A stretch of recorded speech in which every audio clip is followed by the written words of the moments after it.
Alhamdulillahirabbil alamin bihi nasta'in ala umurid dunya waddin.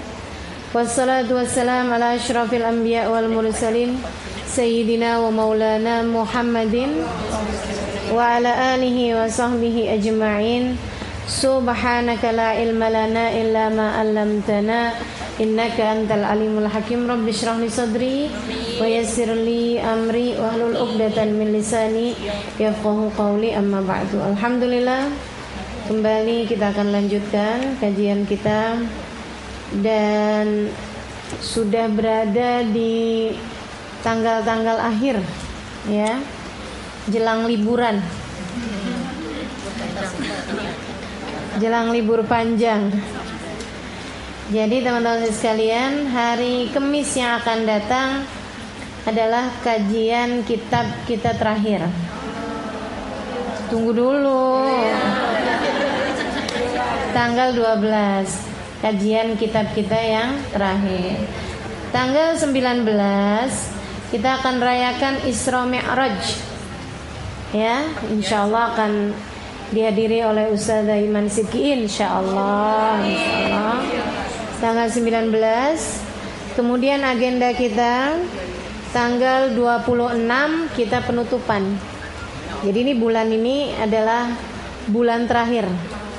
Sebab nanti tanggal 2 April saya udah nggak ada di sini. Ya, saya ada majelis di Cirebon di Al-Bahjah ya. Jadi kita ketemu sampai tanggal 26. Nah, tapi nanti kan akan ada Nisfu Sya'ban, yaitu pada tanggal 8 April, seminggu sesudah tanggal 2. Nah, itu tanggal 8-nya Rebo malam Kamis kita akan kembali ketemu di sini insyaallah untuk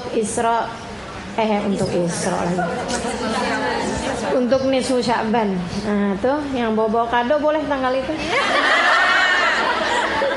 Ya saya bingung gitu kan. Penutupan aja juga nggak apa-apa. Agak takdim dikit ya. Boleh takdiman, boleh takhiran.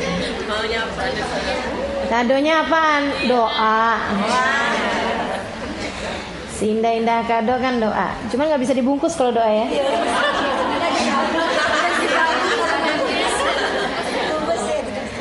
Baik, sekalian saya muliakan. Insyaallah kita akan kembali lanjutkan kajian kita. Dan mudah-mudahan gak ada halangan apa-apa. Mudah-mudahan Indonesia tetap aman, damai, jauh dari segala penyakit, jauh dari segala bencana, bala dan lain sebagainya. Insyaallah mudah-mudahan jadi kita tetap bisa melaksanakan niat dan rencana yang sudah kita rencanakan ke depan. Ini sekali lagi saya ulangi kembali, minggu depan kajian kita terakhir. Kemudian tanggal 19 Isra dan Mi'raj, tanggal 26 penutupan yang nanti akan dibahas biasa persiapan menuju Ramadan. Kemudian tanggal 2-nya libur, tanggal 8 kembali kita ketemu sore tapi untuk pelaksanaan Nisfu Sya'ban. Baik, terima kasih, dan untuk itu kita akan segera memulai kajian kita yang masih mengenai tentang bahayanya riya ya. Sebelum itu, seperti biasa kita akan awali dengan pembacaan niat belajar bersama-sama. Bismillahirrahmanirrahim. Nawaitu ta'allum wa ta'lim wan naf'a wal intifa' wal mudzakarah wat tadhkir wal ifadah wal istifadah wal-hizza ala tamassuk bi kitabillah wa sunnati rasulillah sallallahu alaihi wa alihi wa sallam wa du'a ila al-huda wa dilalata ala al-khair ibtigha'a mardatih wa qurbi wa thawabi wa husnil khatimah al-lutfi wal afiyah wa salahil aqibah bi rahmatika ya arhamar rahimin. Hadratin Nabi Muhammad sallallahu alaihi wasallam wa alihi washabihi wa dzurriyyati wa ahli baiti wasallim wa jamil anbiya wal mursalin wal qani ajma'in wa nasusan sayyidina Muhammad Allahumma bin Isa Bakil Muqaddam Muhammad bin Ali Balawi Sayyidina Habibullah bin Abu Bakar Al-Aidarus Fakhrul Wujud Syekh Bakar bin Salim wa Sunan Fulum Tumira Sahib Ratib Abdullah bin Al-Haddad Ahmad bin Zan Al-Habsyi Ali bin Ahmad Al-Habsyi thumma ila ruhil Imam Al-Ghazali Muhammad bin Muhammad Al-Ghazali At-Tusi thumma ila ruhi arbatil a'immatil mujtahidin wa mughalidin fiddin ulama amilin fuqahal muhaddisin wal qurra wal mufassirin wa sadati sufiyatil muhaqqiqin ajma'in anna Allah yaghfir lahum wa yarhamuhum wa ya'li darajatihim fil jannah wa yanfa'una barakatihim wa asrarihim wa anwarihim wa ulumihim wa nafahatihim fid din wa dunya wal akhirah. Al-Fatihah. Bismillahirrahmanirrahim.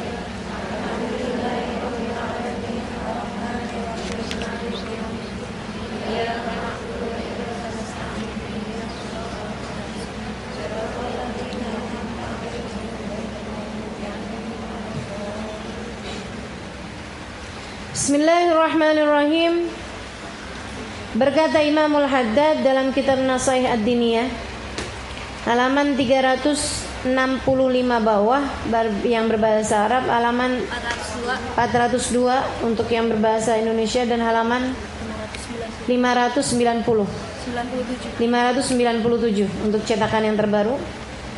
Beliau mengatakan radhiyallahu ta'ala anhu wa ardahu nafa'ana bih bi'ulumi fid dharain amin. Wa qala alaihi salatu wassalam, bersabda baginda Nabi besar Muhammad sallallahu alaihi wasallam, yaqulullahu ta'ala, berfirman Allah subhanahu wa ta'ala, ta'ala yang maha agung. Ini namanya hadis qudsi.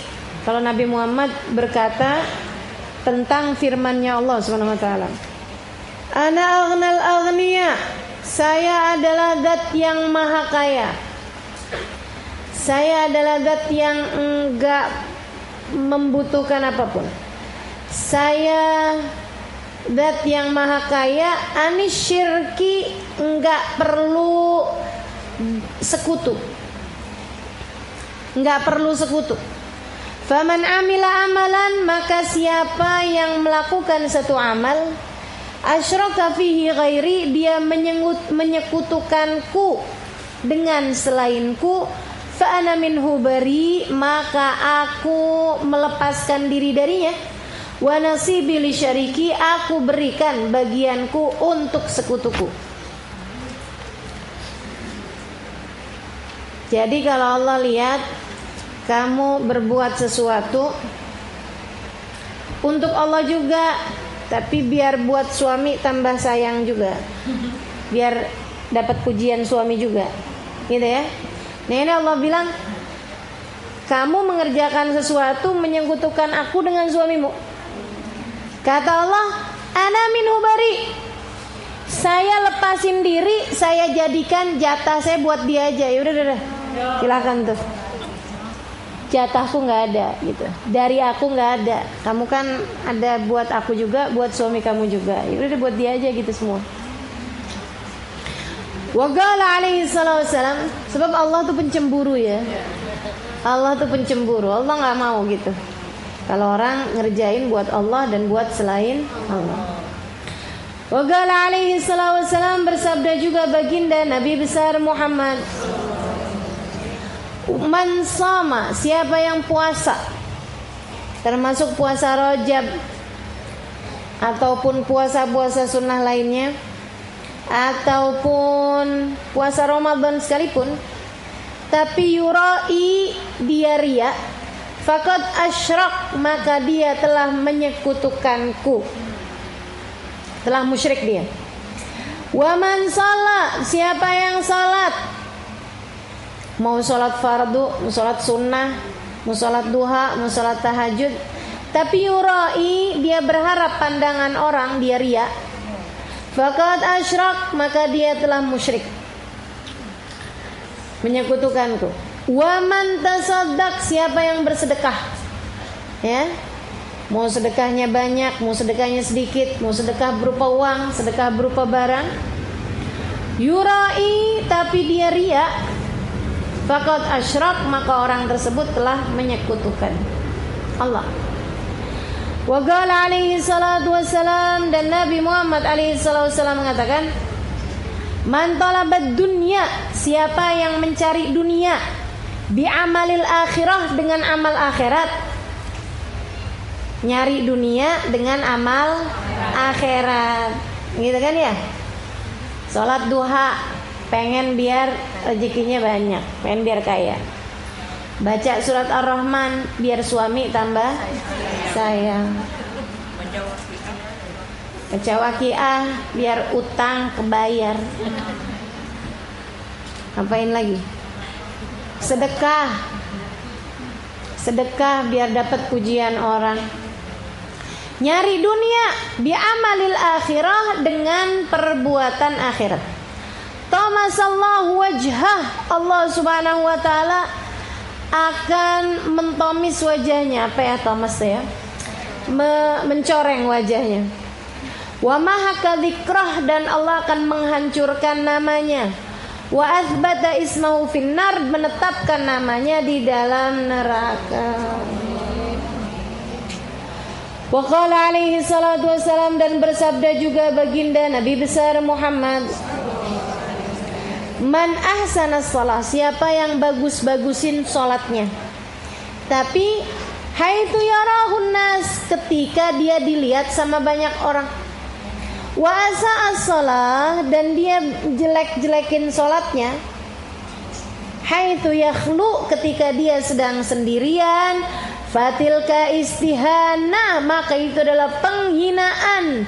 Istahana biha rabbah, dia menghina dengan sholatnya tersebut Tuhannya tabaraka wa ta'ala. Itu namanya meremehkan. Siapa yang diremehkan? Allah Subhanahu wa ta'ala. Tabaraka wa ta'ala, zat yang maha agung, zat yang maha luhur. Kita banget. Kalau lagi depan orang sholat kita bagus, giliran kagak kelihatan siapa-siapa berantakan. Ya Allah, baca bismillah aja lain. Antara depan orang sama saat sendirian. Wah, habis ini bismillahirrahmanirrahim. Sampai gak kejelasan huruf-hurufnya apaan. Giliran depan orang, ya ampun fasih bener. Siapa itu? Kita teman-teman saya sekalian, kita. Siapa kalau bukan kita? Betul gak? Gak enak nih nyebut kita. Gak berasa apa? Kamu kalau gitu. Siapa yang kayak begini nih? Yang ngebagusin sholat kalau lagi sendirian, kalau lagi kedengeran orang, tapi giliran sedang sendirian sholatnya berantakan. Siapa? Saya. Kan begitu? Nggak usah nunjuk orang lain. Teman-teman saya sekalian, kita tahu siapa diri kita. Jangan sampai penilaian orang bikin kita lupa tentang siapa diri kita. Yang berantakan, yang hatinya setengah mati mau buat khusyuk, yang susah banget mau buat konsentrasi. Masya Allah, Masya Allah. Faria muhlik, maka ria adalah sesuatu yang menghancurkan. Wa takhataruhu azim, bahayanya sangat besar. Wal ihtiraz minhu wajibun muhim, menjaga diri dari ria itu adalah perkara yang wajib, muhim, perkara yang penting.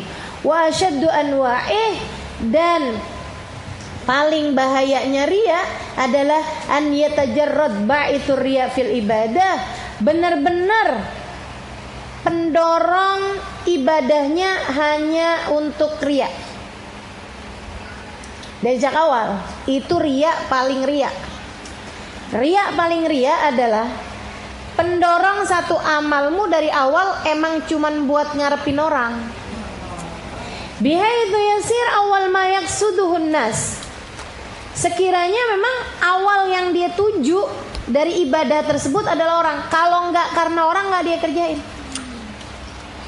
Andai aja enggak di tengah-tengah orang gitu ya, kalau kotak amal itu lagi enggak lewat depan dia, enggak di depan orang nih, enggak bakalan dimasukin. Tapi karena di depan orang, jadi dia pun memasukkannya.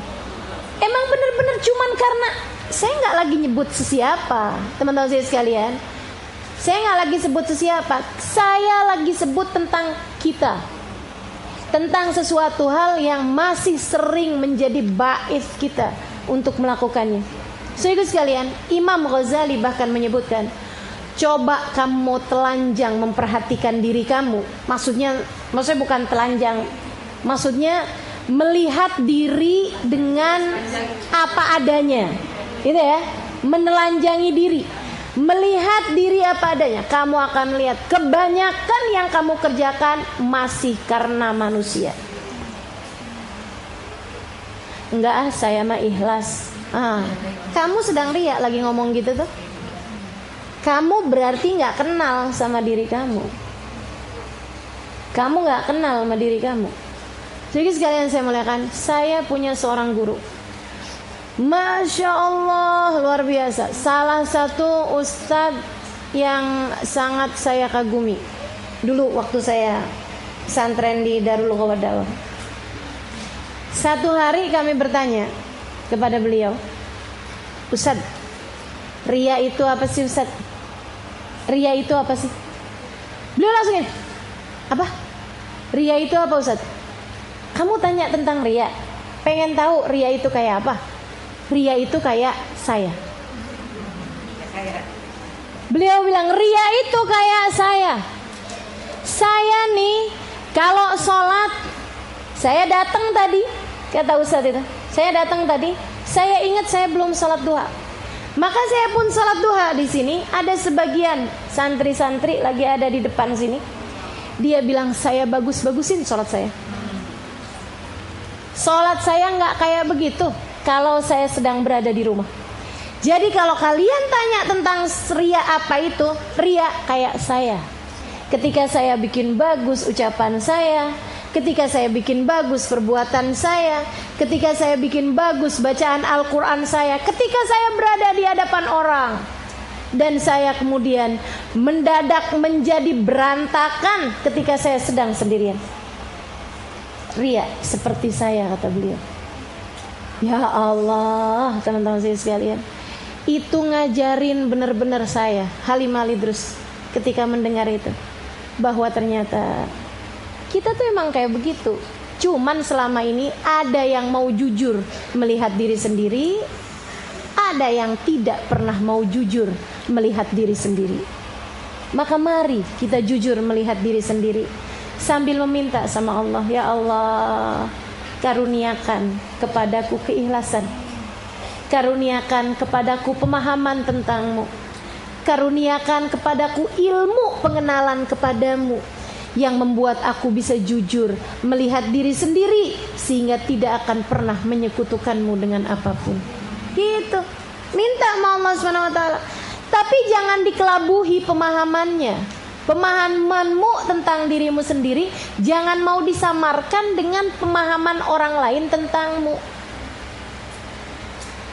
Nggak mungkin lah kamu mah kayak begitu, kamu kan soleha. Tuh pemahaman orang. Sehingga sekalian, jangan mau merusak pemahamanmu tentang dirimu sendiri.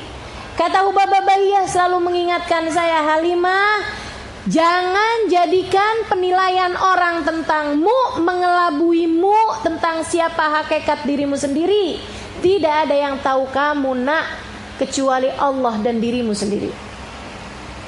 Gak ada yang tahu siapa kita kecuali Allah dan diri kita sendiri. Orang lain cuma lihat bungkus. Jangan sampai husnudzon orang kepadamu membuatmu lupa tentang siapa kamu sesungguhnya. Jadi sekalian saya muliakan, bangga sama diri sendiri. Ya Allah, kalau kita ketemu sama kita, kalau kamu diperlihatkan tentang siapa hakikatnya dirimu, kira-kira kamu akan mandang dia dengan pandangan kagum atau malu? Bayangin kamu ketemu sama kamu. Halo Halimah. Kamu bayangin kamu ketemu sama kamu. Banggakah kamu sama dia? Atau kamu masih merasa malu? Karena ternyata sudah segini tuanya, masih aja ngerjain apa-apaan cuman ngarepin pujian orang. Masih belum paham-paham juga. Masih aja jatuh bangun buat nata rasa hati sendiri. Betul. Buat sekedar husnudzon sama orang, suudzon sama diri sendiri, setengah mati susahnya.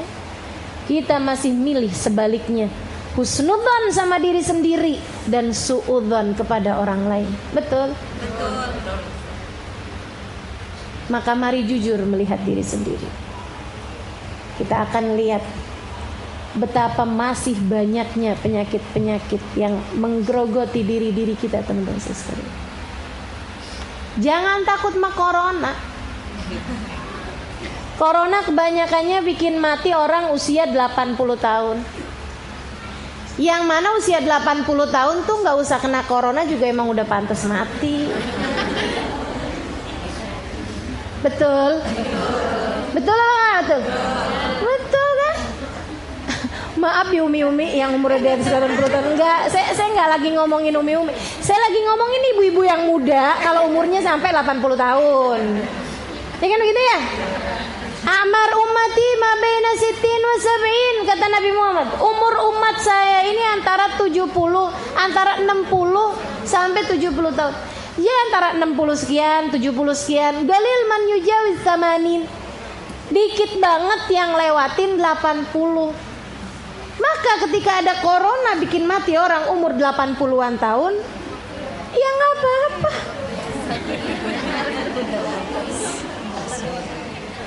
Kita nggak usah takut sama corona. Kita seharusnya lebih takut sama ria. Kalau corona ngancurin paru-paru, ngancurin badan, kan begitu ya? Kita sakit, teman-teman sekalian, cuman flu. Teman-teman sekalian, tapi kalau ria bikin habis pahala yang sudah kita buat. Bikin Allah murka, bikin Allah menganggap kita menyekutukannya. Masya Allah. Kalau Allah murka, kamu tuh yang ngasih hidup saya loh, kata Allah. Tapi kamu ngerjain apa-apa bukan buat saya deh. Ya udah deh kalau gitu ya, udah ya, kita putus aja ya. Habis kita, teman-teman sekalian. Kalau kita kena sakit, kita mati, kita hanya akan berjumpa dengan Allah. Kan begitu? Tapi kalau kita, amal perbuatan kita rusak karena ria, karena ujub, karena sombong, karena hasud misalnya, maka kita akan berjumpa dengan murkanya Allah dan mau cari di mana kita keridhoannya. Makanya teman-teman saya sekalian, ada yang lebih banyak yang harus kita takuti daripada penyakit-penyakit badan kita. Penyakit pikiran jauh lebih berbahaya. Penyakit hati jauh lebih berbahaya. Ya Allah, mudah-mudahan Allah tetapkan iman Islam di hati kita insyaAllah. Amin ya rabbal alamin. Allah karuniakan keikhlasan dalam hati kita insyaAllah. Amin ya rabbal alamin. Katanya beliau, asyaddu anwa'ih, paling beratnya jenisnya riya adalah an yatajarrad ba'idur riya fil ibadah. Jadi pendorong amalnya itu benar-benar cuma riya doang. Bihaitsu yasir awal ma yaqsiduhun nas. Sekiranya memang yang pertama kali dia tuju dari sejak awal hanya sekedar pengen pandangan orang. Gitu kan? Entah pengen dapat suaranya orang karena dia lagi mau mencalonkan diri, ya kan? Itu asyad anwa'ir riya. Itu pekerjaan riya yang paling parah, ya gitu. Dia amal perbuatan akhiratnya emang bukan buat Allah dari sejak awal. Pengen dapat suara misalnya, pengen dapat pujian orang misalnya, pengen dapat dukungan orang misalnya, begitu ya. Gitu emang dari awal, gitu kan. Dia tahajud karena kepengen diterima sama calon mertua, gitu. Emang dari awal tujuannya emang cuma itu, gitu. Atau memang dia pengen kelihatan aja depan orang itu sehingga tujuannya dari awal emang cuma itu, gitu. Cuma itu. Nah, ini bahaya nih. Ini yang paling bahaya. Biaitu yasir awal ma yaqsuduhun nas. Jadi tujuannya emang itu. Wa yasir harisan ala ittilaihim, sehingga dia berusaha ambisi untuk mendapatkan pandangan orang, wa nadharihim ilaih, dan pengakuan orang kepadanya. Makanya sampai ada kalau lagi musiman kampanye tuh kan, orang nyumbang karpet buat masjid, giliran dia nggak kepilih, karpetnya diambilin lagi loh. Pernah dengar apa enggak? Yang paling parah, saya pernah dengar nih, yang paling parah nih, nyumbang pintunya masjid, abis dia nggak kepilih, diambil lagi, cabutin lagi sama dia. Ya Allah, parah banget nih. Waduna dalik, walam yajid ba'idan alal amal ghaira dzalika aslan. Dia tidak mendapati pendorong amalnya kecuali memang itu aja gitu. Duna dalik, nggak ada yang lain. An yaksid bi amali tagarru wa duna dalik. Oh ya. Ilama ghaira dzalika aslan. Sampai situ ya. Teman-teman saya sekalian, bukan sampai situ pembahasannya. Maksudnya sampai situ titik di sini nih. Wa duna dalik, yang di bawah itu. Jadi riya, paling riya adalah tujuan dia emang buat orang doang. Gitu. Tujuannya emang buat pandangan orang doang. Kalau nggak karena itu dia nggak ngerjain amal. Ini teman-teman sekalian, putus asanya deket banget. Bukan putus asa, berhenti dari ngerjain amalnya tuh deket banget. Begitu dia nggak dapet, dia udah berhenti gitu. Ya kayak tadi itu, begitu nggak kepilih, karpetnya diambilin lagi, kan gitu ya. Begitu nggak dapet apa yang dia tuju, udah berhentian, gitu kan. Ngajar cuman karena biar orang tahu kalau dia pinter, gitu kan. Ini yang kayak beginian nih cepet nggak istiqomah gitu maksudnya, berhentinya cepet banget gitu. Orang nutup aurat cuman karena orang lain. Nah ini juga nih, nutup aurat mendadak rapi, waduh pakai kerudung double cuman karena misalnya biar diterima sama mertua, gitu kan. Bukan karena kepengen dari dasar hatinya, bukan karena mau nyari Allah, bukan karena tahu bahwa ini adalah pakaian yang diridhai Allah, bukan gitu.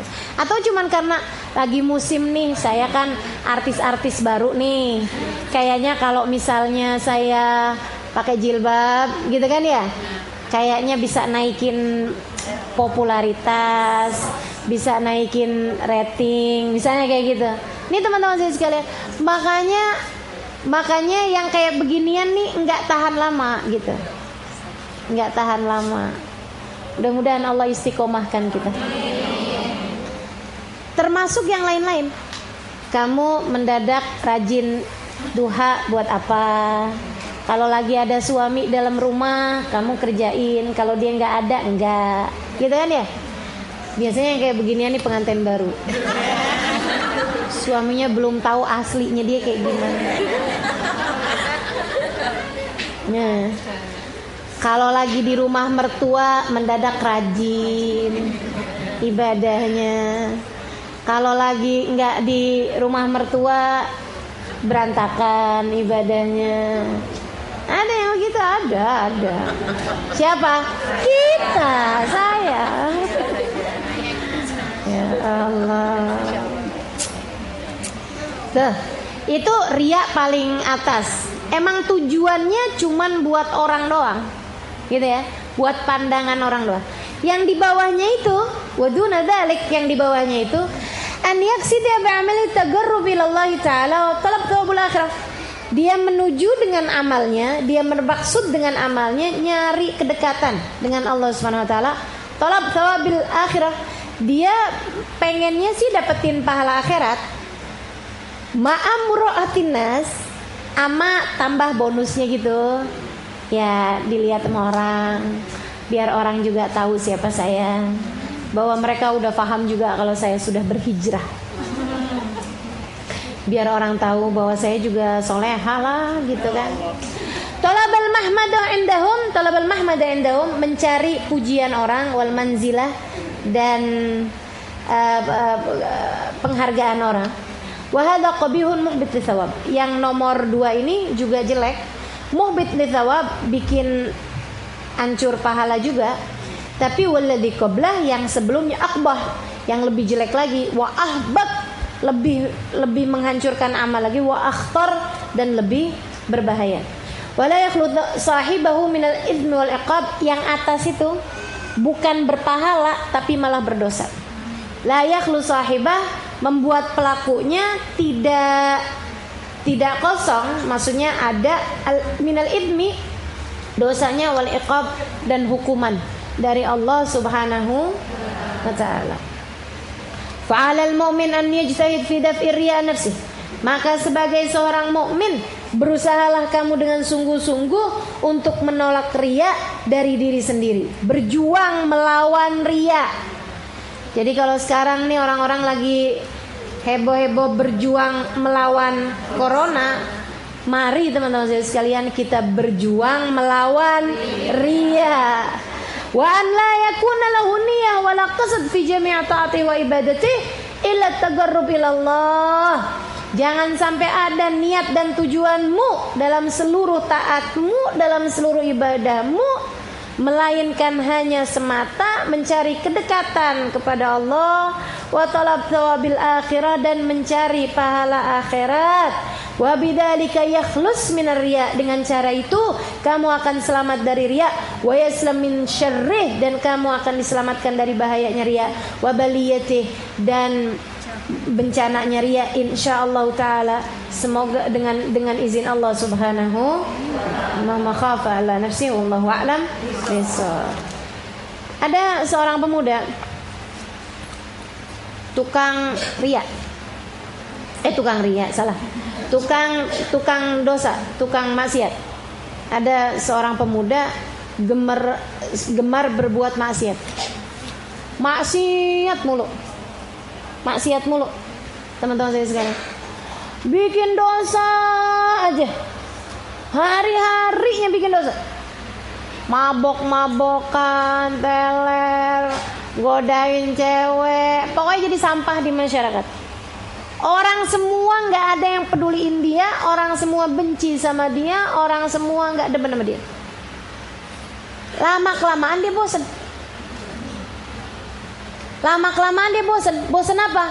Bosen ngerjain dosa. Ini jarang sih ya, tapi ada. Lama-lama dia mikir gitu, ya ampun, kok hidup gue gini-gini aja ya. Saya kan juga lama-lama nih bosen juga nih kayak gini. Saya mau taat ah. Biar orang tahu kalau saya tuh juga bisa taat.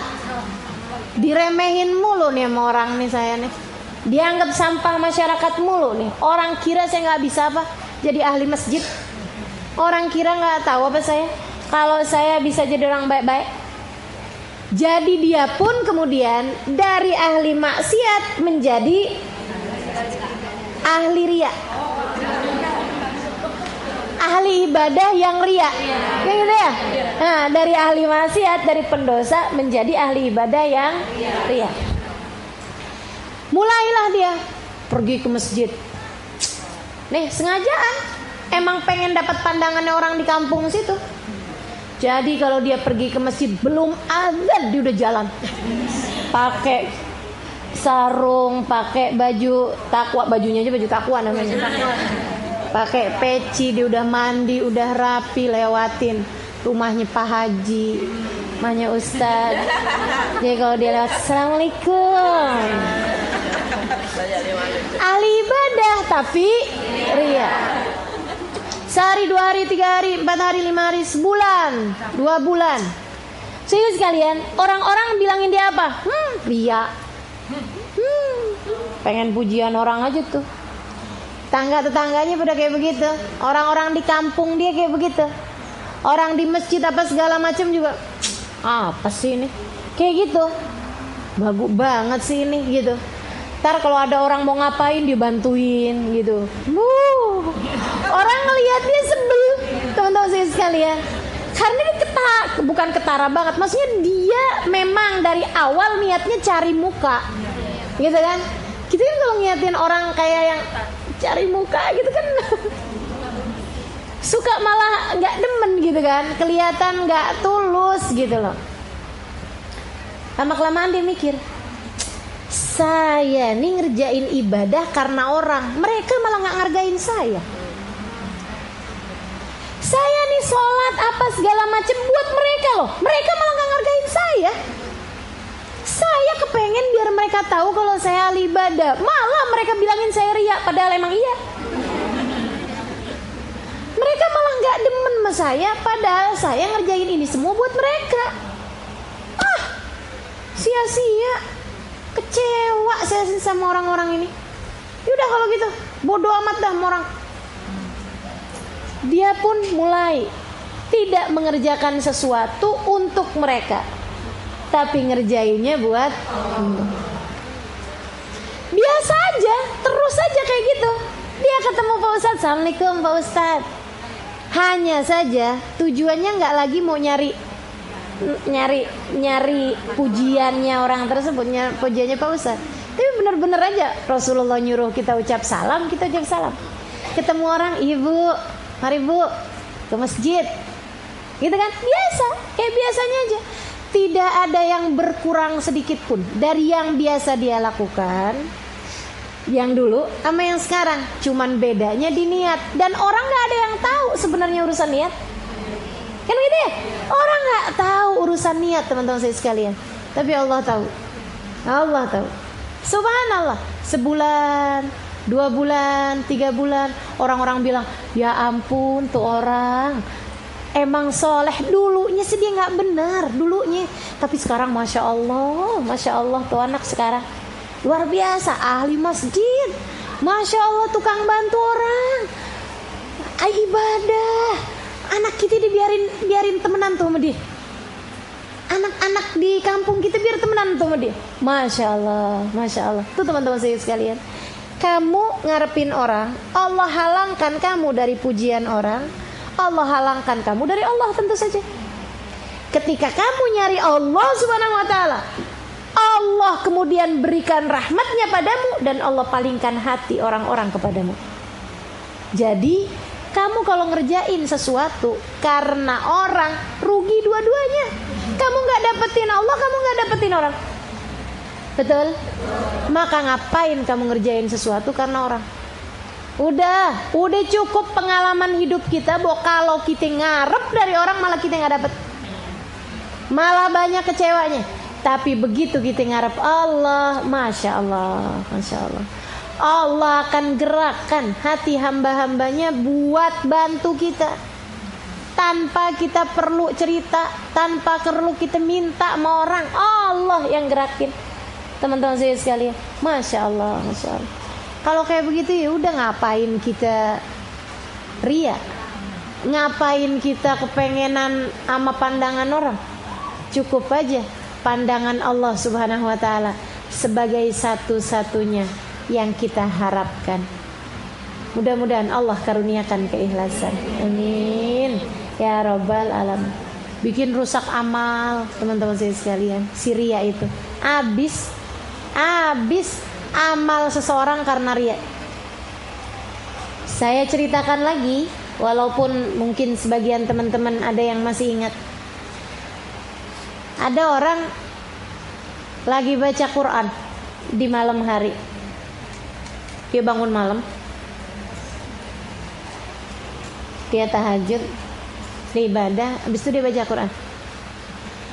Di Tarim sana itu, dan juga di beberapa negara-negara Arab lain, dan beberapa negara-negara Islam yang lain, itu kalau pagi-pagi sebelum subuh suka ada yang bangunin. Nah hari itu dia lagi baca Quran, pas lagi baca surat Toha awal-awal, dia membaca surat Toha. Ketika ada yang bangunin, itu saya ingat waktu di Tarim juga kayak begitu tuh, tiap pagi ada yang bangunin, jam-jam 3 gitu, setengah 4. Dipanggil namanya, orang sana makanya memang saling kenal satu sama lain. Dia akan panggil namanya Ahmad, yang laki-laki biasanya dipanggil. Abang saya namanya Ahmad gitu ya. Ahmad al-Aidalus, gom, salli, gom, salli. Dia gedor-gedor pintu rumah kita. Kalau di Indonesia jangan ada yang praktekin ini ya. Besokannya datang Pak RT, Pak RW, kemudian ditangkap, dianggap membuat kegaduhan. Yang namanya ibadah itu disebut ibadah kalau dia sesuai dengan moral dan etika warga masyarakat di tempat tersebut, untuk beberapa kebaikan-kebaikan yang memang disepakati di masyarakat. Kan itu ya. Kayak kita kan bangunin sahur tuh, nah dibolehin, nggak apa-apa. Kalau kayak begitu dikerjain di Singapura ditangkap, membuat kegaduhan di masyarakat. Nah, tuh makanya ada masing-masing sesuai dengan daerah-daerahnya masing-masing. Ini yang namanya ma'ruf, kebaikan yang diketahui secara di ranah umum. Wa'mur bil ma'ruf, perintahkanlah dengan ma'ruf, dengan baik. Maksudnya harus sesuai sama kondisi masyarakat di mana ia berada. Jadi ceritanya ada orang bangunin dia nih, si orang yang tadi habis selesai tahajud, habis selesai ibadah nih. Gedar-gedar. Fulan, gum, qiyamul lail. Dia kemudian jawabin orang tadi ini dengan cara mengeraskan suara bacaannya. Tujuannya biar orang itu tahu bahwa dia udah bangun. Taha ma anzalna 'alaikal qur'ana litashqa illa tadhkiratan liman yakhsha. Tanzil. Ya, katanya si yang di bawah, yang bangunin nih. Oh ya. Udah tahu maksudnya. Oh iya, kamu udah lagi baca Quran, kayak gitu loh. Iyalah. Nggak lama namanya orang soleh nih ya. Emang suka dikasih peringatan sama Allah Subhanahu Wa Taala. Langsung. Ini bedanya kita sama orang-orang soleh. Nggak lama dia kemudian kayak ketidur gitu. Dalam tidurnya dia mimpi, kayaknya sudah datang di padang mahsyar di hari penerimaan amal. Dia pun dibagi amalnya dia malam hari itu. Dilihat nih dia. Yang dikerasin bacaannya tuh, Toha manzalna 'alaikal qur'ana litashqa illa tadhkiratan liman yakhsha tanzilan, gitu ya. Itu hilang. Enggak ada pahalanya. Enggak ada. Enggak kecatat, enggak ada. Padahal yang lain-lain tahajud dia ada, ibadah dia yang lain ada, ayat-ayatnya yang sudahnya juga ada semua, ada pahalanya, ada cahayanya, ada ininya, ada semua yang dijanji. Yang dikerasin tuh nggak ada tuh. Dia protes, nyari malaikat. Om, apa ya manggil malaikat ya? Bingung ya manggilnya ya? Apa coba? Ustad. Oh, ada malaikat jadi ustad. Dia bilang, saya nanya dong wahai malaikatnya Allah. Kenapa? Dia bilang ini kayaknya ada yang salah deh, ini catatan saya. Kenapa? Ini nih, apa? Ini ayat-ayatnya kok hilang? Padahal saya baca loh. Dilihat sama malaikat. Oh enggak, kamu nggak baca. Baca? Ingat saya baca ini kok. Lah magarata. Kata malaikatnya nih, enggak, kamu nggak baca. Illa garatu, baca kok. Beneran saya baca. Itu malam saya baca ayat-ayat ini. Bahkan saya keraskan bacanya, saya ingat banget. Karena ada yang bangunin saya. Iya, kamu baca kan? Kamu keraskan kan? Biar orang itu tahu kan? Iya. Orang itu udah tahu kan? Iya. Ya udah. Kamu bacanya cuman biar orang itu tahu bahwa kamu udah bangun kan? Dan orang itu tahu bahwa kamu udah bangun kan? Jadi ya udah itu aja. Nah, kamu bacanya itu cuman buat dia, bukan karena Allah, maka kamu dapatnya yaitu pengetahuan dia bahwa malam itu kamu udah bangun. Di sisi Allah kamu tidak berpahala apa-apa. Serem benar. Ya Allah, teman-teman saya sekalian, kalau kemudian kita datang ke negeri akhirat, duha kita nggak ada, tahajud kita nggak ada, Quran kita nggak ada, puasa sunnah kita nggak ada, ngaji kita nggak ada, ngajar kita nggak ada. Kemana semua? Malaikat nih kemana semua? Amal ibadah saya kok nggak ada semuanya?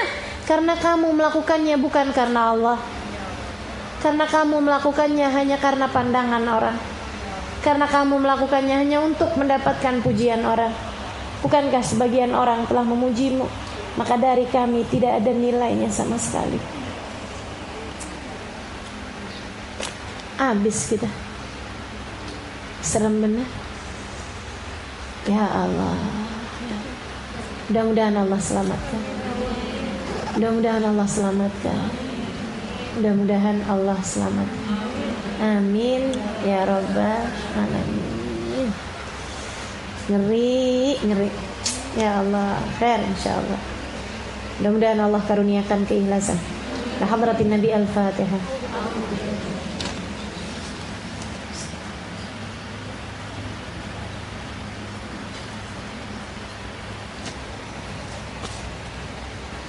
Baik, ada beberapa pertanyaan yang akan saya jawab. La ilaha illallah. La ilaha illallah.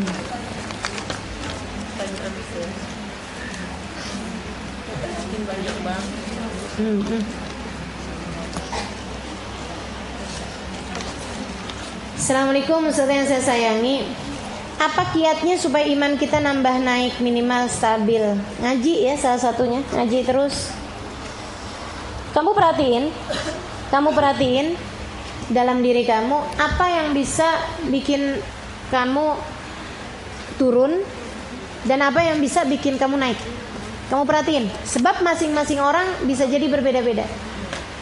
Jadi masing-masing orang tuh vitamin apa yang paling cocok buat dia kan bisa beda-beda. Begitu pula dengan amalan apa yang bisa naikin turunin amal seorang, itu juga bisa berbeda-beda teman-teman sekalian. Jadi silahkan masing-masing perhatikan. Sambilan itu yang pasti sih ngaji.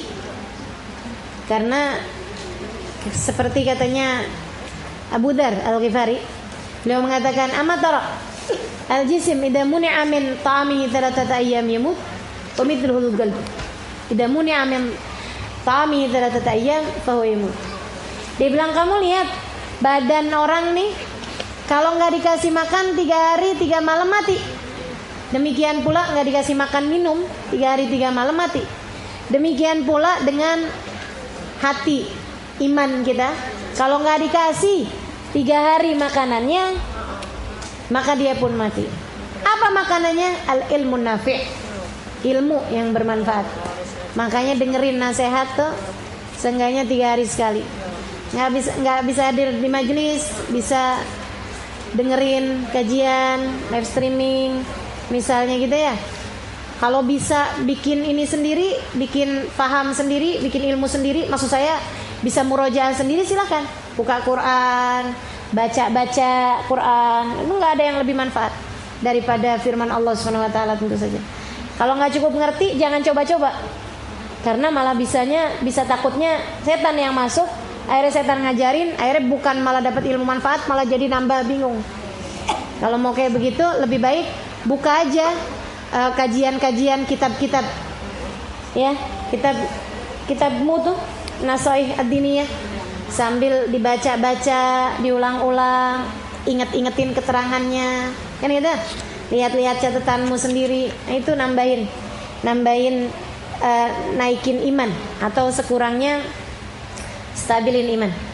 Termasuk salah satu juga yang mujarab untuk menaikkan iman adalah dengan zikir. Ala inna likulli syai'in saqalah wa saqalatul qalbi dzikrullah. Tahuilah sesungguhnya hati, segala sesuatu ada pengkilatnya, dan pengkilatnya hati adalah zikrullah. Segala sesuatu ada pengkilatnya hati adalah zikrullah. Zikrullah termasuk di situ istighfar, termasuk di situ sholawat kepada Nabi Muhammad sallallahu alaihi wasallam. Terkadang suka timbul kebosanan. Bagaimana supaya tidak bosan? Jangan bosan. Ya.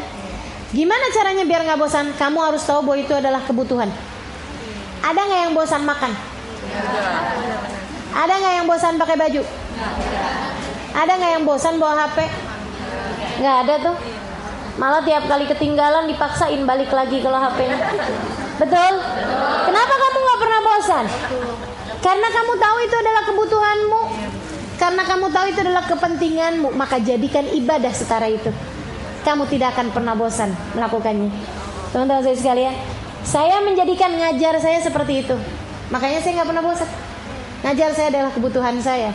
Sebagaimana kamu, jadikan apapun yang kamu lakukan, yang kamu bisa kerjakan selama ini, jadikan ia setara dengan kebutuhanmu, sehingga kamu tidak akan pernah bosan. Ketemu sama saya bosan apa enggak? Kenapa gitu? Kamu butuh sama saya. Ya itu, tinggal gitu aja. Kenapa kamu pernah bosan? Karena kamu tidak menjadikannya sebagai kebutuhan. Pertanyaan dari Instagram. Nah, nih. Ya, saya akan bacakan ya. Alhamdulillah bisa bertanya. Saya ingin bertanya Ustazah, jika masuki masjid dalam keadaan haid boleh atau tidak Ustazah? Di luar masjid tapi masih di lantai masjid boleh atau tidak Ustazah? Misal sedang nunggu teman sholat terus kita duduk di lantai luar masjid. Syukran Ustazah, jazakillah khair.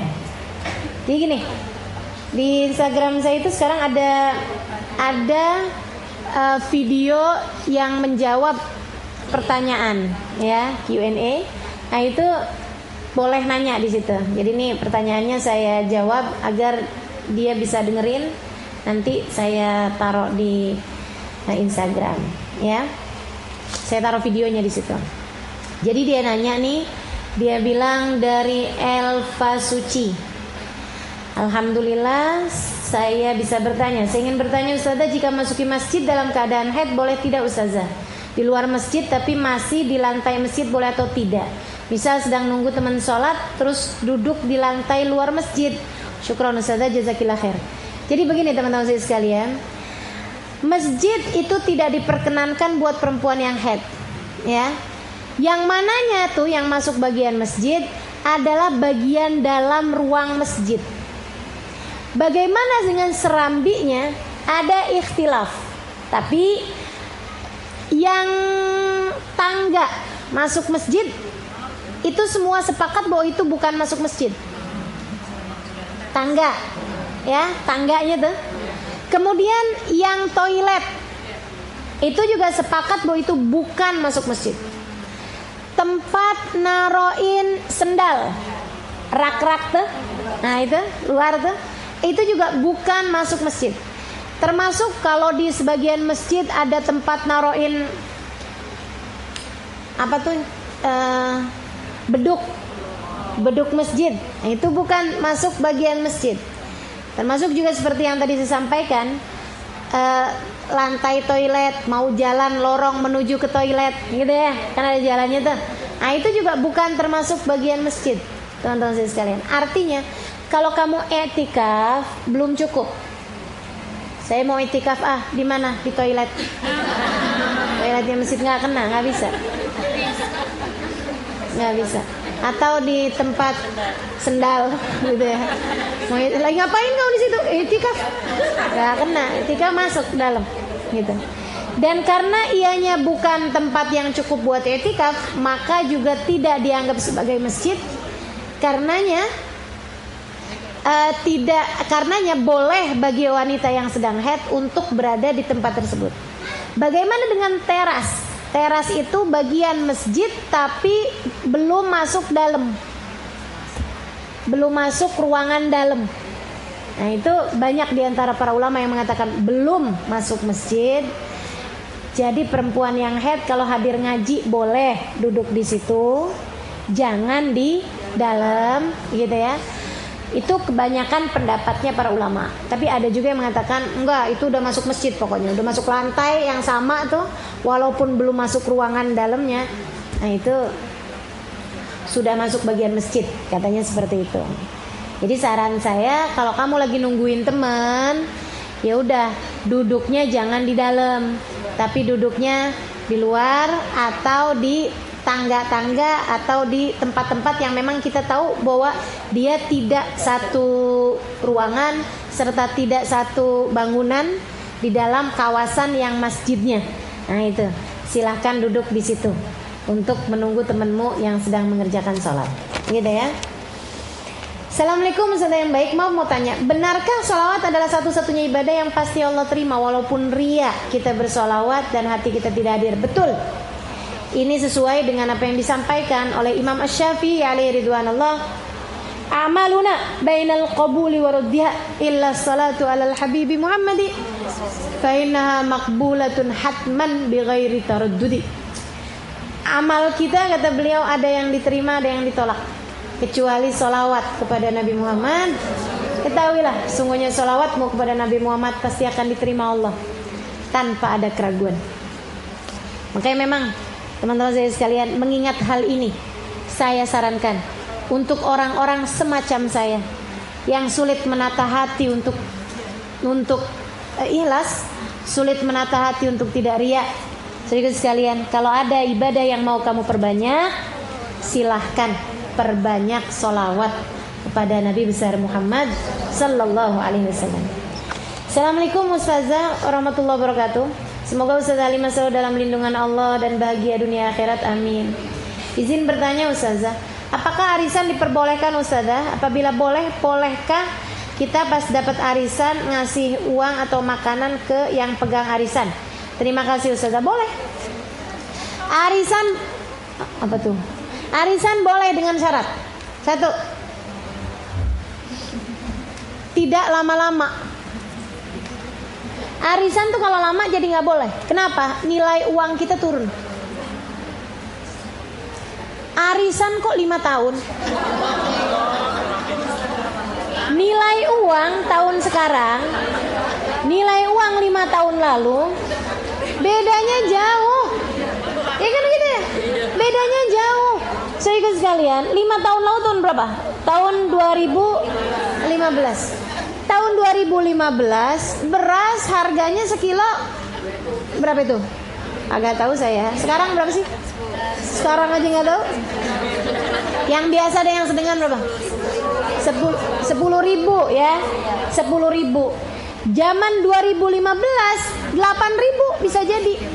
9.000 udah bagus. Bisa jadi. Ada perbedaan harga, teman-teman saya sekalian.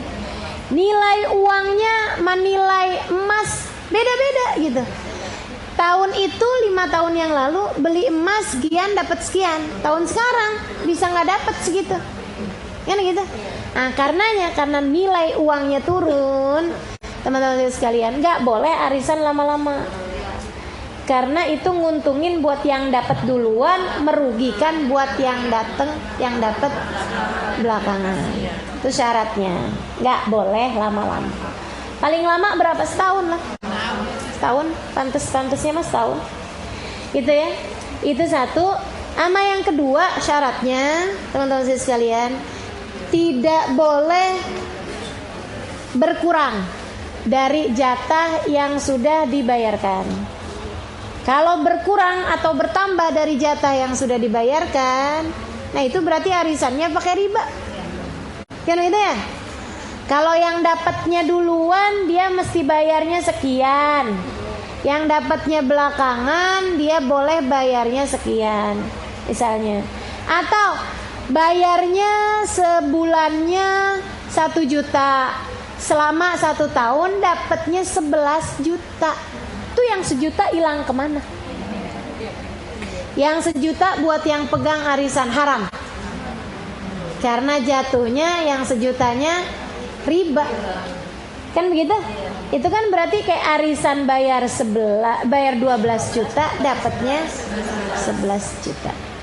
Gitu ya. Tapi kalau kemudian nanti kalau dapat kita ngasih makanan atau ngasih uang buat yang ngasih, yang pegangin arisan untuk apa dulu tuh? Untuk kelelahan dia karena dia udah ngumpulin ya narik-narikin, nagih-nagihin gitu ya. Apalagi kan pakai telepon. Ada yang teleponnya nggak cukup sekali. Ngingetinnya berulang-ulang kali, pakai dimarahin pula. Lo nagih-nagih gue arisan, lo nggak tahu gue lagi susah sekarang. Widih, galak bener ditagih arisan. Padahal dia sendiri yang mau ikutan. Nah kalau kayak begitu teman-teman saya sekalian, nggak apa-apa. Karena kan uang itu jelas peruntukannya untuk apa? Bukan sebagai bunga gitu. Hanya untuk sebagai balas jasa. Karena dia udah nagih-nagihin orang, dia udah ngumpul-ngumpulin. Itu nggak apa-apa dengan kesepakatan. Ya kan? Dengan kesepakatan dari awal gitu. Nggak apa-apa. Assalamualaikum warahmatullahi wabarakatuh. Izin bertanya, apa hukumnya kita salaman dengan orang yang pernah memegang najis mughalladhah tapi belum dicuci dengan debu? Oh, nggak apa-apa. Apakah tangan kita ini juga jadinya najis mughalladhah juga? Enggak. teman-teman sekalian. Enggak kayak gitu modelnya. Jadi kalau kayak gitu repot banget ya. Salaman sama enci-enci yang dia habis makan daging babi, ya kan kita nggak tahu kan, ya kan. Habis itu terus kita beli tuh dagangannya, pas salaman, cuci dengan debu nih tangan kita nih. Nggak haram dan nggak apa-apa, dengan syarat ya perempuan sama perempuan, laki-laki sama laki-laki kan gitu. Sekarang sih orang lagi pada takut sama salaman. Kalau saran saya sih ya, salaman itu kan sunnah. Salaman kan sunnah. Tasafahu yudhibul ghil bainakum, kata Nabi Muhammad.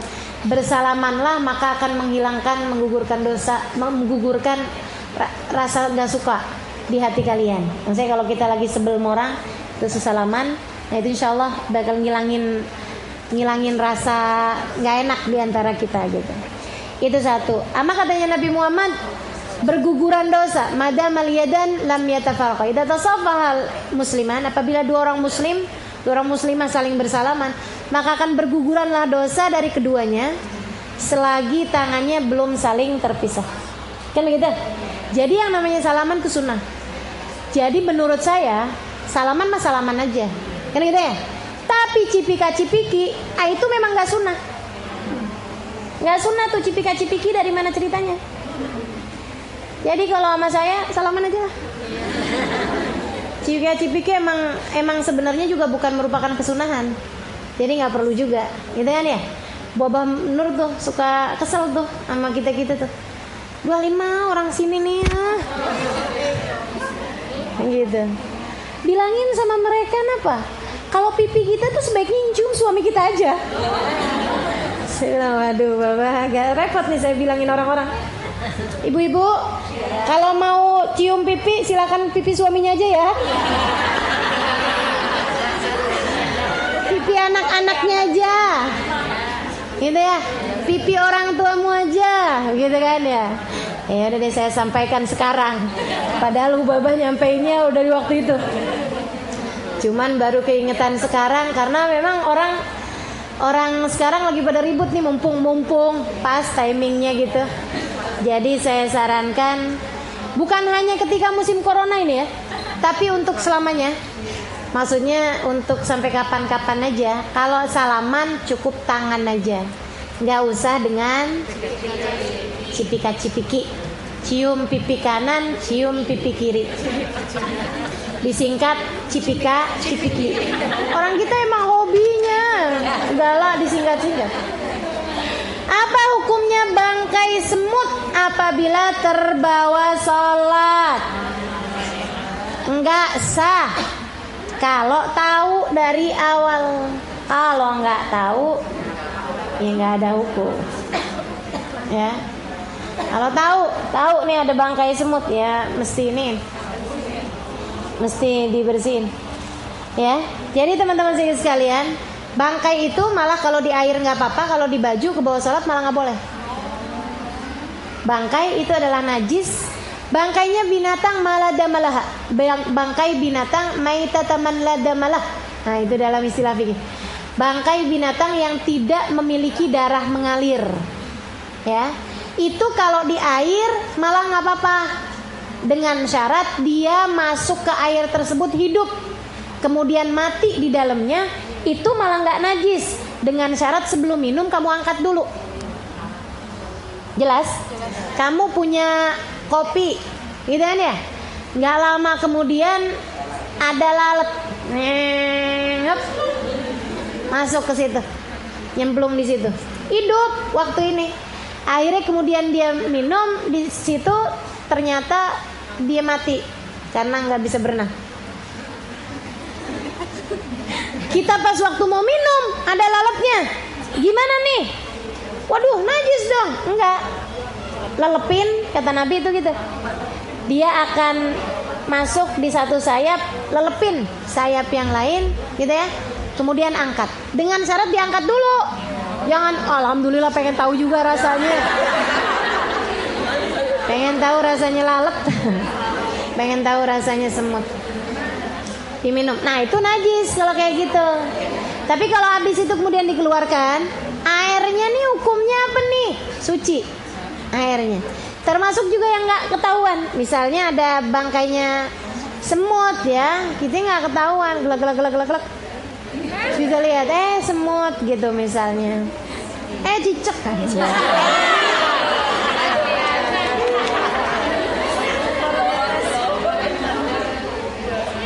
Sada kenapa sebut sih, jadi ngebayangin ya. Jadi kalau kayak gitu gimana tuh? Ya udah, nggak kesengajaan kan, kita nggak jadi soal. Jadi gitu teman-teman sekalian, itu untuk hukumnya bangkai yang tidak memiliki darah yang mengalir, gitu ya. Kalau memiliki darah yang mengalir, contohnya apa? Tikus, minta maaf ya. Misalnya nih ada satu orang jualan minyak. Ada tikus kecil masuk di minyak tersebut, mati. Kemudian dibuang tikusnya. Minyaknya nih 1 drum. Mahal tuh kan? Ya habis gimana ya? Ya udah deh nggak apa-apa kan, juga tikusnya udah kita buang. Ya udah deh kita jual aja. Apa hukumnya? Haram. Apa hukum ininya? Minyaknya najis. Kalau nggak tahu ustazah, ya nggak tahu mah nggak ada hukum, iya kan? Tapi kalau kamu tahu, ini kok baunya beda ya? Jangan-jangan nih ada tikus yang habis masuk. Nah kalau kayak gitu jangan pakai, Seperti itu. Insya Allah paham ya. Assalamualaikum warahmatullahi wabarakatuh. Sedikit saya ingin bercerita. Panjang nih ya. Coba kita bacain. Karena ini udah 2 kali minggu nih, 2 kali Kamis. Oh ini udah ding, udah saya bacain ini ya. Yang punya 3 anak, iya udah ya. Udah saya bacain. Itu. Assalamualaikum warahmatullahi wabarakatuh. Saya mau nanya, kalau niat kita baik, tapi hari kita sudah ada terbersit pengen orang begini begitu, maksudnya pengen dilihat orang, tapi kita nggak ada niat kayak gitu, gimana sih? Saya mau tanya, kalau niat kita baik, tapi hati kita suka ada terbersit pengen orang begini begitu, maksudnya pengen dilihat orang, tapi kita nggak ada niat kayak gitu. Oke, terbersit doang gitu, Cuma kayak ada terbersit gitu dalam pikiran. Itu hukumnya jatuh ria apa hanya perasaan aja Ustazah? Terus Ustazah cara ngilangin sumpek gimana?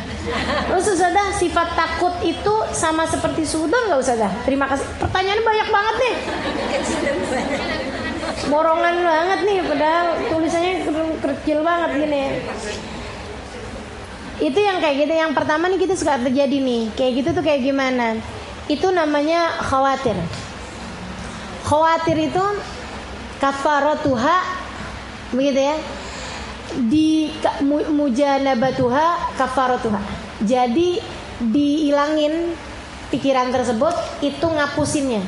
Kalau dibiarin jatuhnya jadi ria. Tapi kalau dihilangin gitu, jatuhnya jadi penggugurnya. Maksud saya gini, kita nih ngaji nih. Sebenarnya bukan mau ngarepin orang begini begitu, enggak, emang mau nyari Allah aja jelas aja. Maksudnya mau nyari Allah, mau nyari ilmu, mau nyari apa. Tapi kemudian satu hari kita lihat ada dia nih, misalnya gitu ya, yang kayaknya perlu buat dia tahu bahwa saya ngaji. Misal ya, sehingga terbersit di hati nih. Bagus deh dia tahu gue ngaji. Misalnya nih. Nah ini kayak gimana nih? Kan jadi kayak ada masuk ria tuh, seneng. Kita seneng dia tahu bahwa kita pergi ngaji. Kalau dibiarin jatuhnya ria. Kalau diikutin jatuhnya ria. Kalau kamu nggak ngikutin, maka itu menjadi penggugurnya, nggak jatuh ria. Maksudnya nggak diikutin, astagfirullah, ya Allah. Mau dilihat kayak, mau dilihat nggak lihat kayak, ya bodo amat gitu. Saya mengaji mau nyari Allah. Jadi ketika datang hal yang seperti itu, ingatkan diri kembali tentang niat tujuan kita mau pergi ngaji untuk apa, gitu ya, atau untuk ibadah tersebut untuk apa. Cara ngilangin sumpek kayak gimana? Jangan diikutin. ya, karena sumpah itu juga seringnya dari setan juga gitu kan, jangan diikutin. Cara ngilangin gimana? Salah satu dari doanya yang diajarin sama Nabi Yunus bin Matta, ya hayyu ya qayyum la ilaha illa anta subhanaka inni kuntu la ilaha illa anta subhanaka inni kuntu minal. Karena sumpah tuh banyak disebabkan karena perbuatan dosa. Karenanya salah satu cara menghilangkannya adalah dengan mengingat Allah, beristighfar, memohon ampun pada Allah Subhanahu wa taala. Juga banyakin baca sholawat. Hadir-hadir majelis gini juga ngilangin sumpah.